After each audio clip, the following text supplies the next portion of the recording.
Тут нас прокачало хорошенько.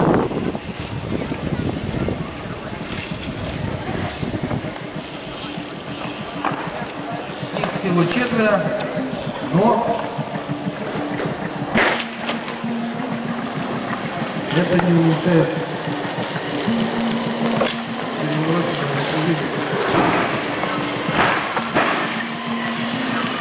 Не знаю, как судьи успевают смотреть за ними, за всеми.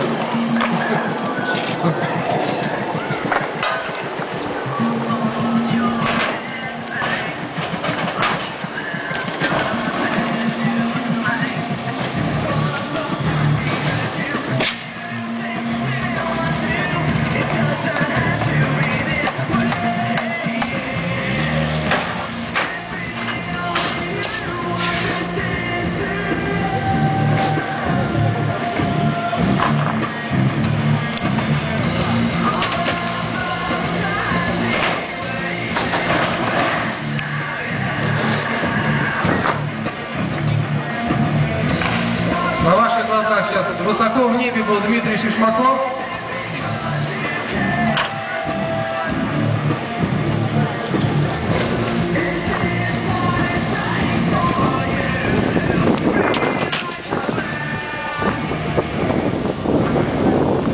Не ездите по встречке, парни.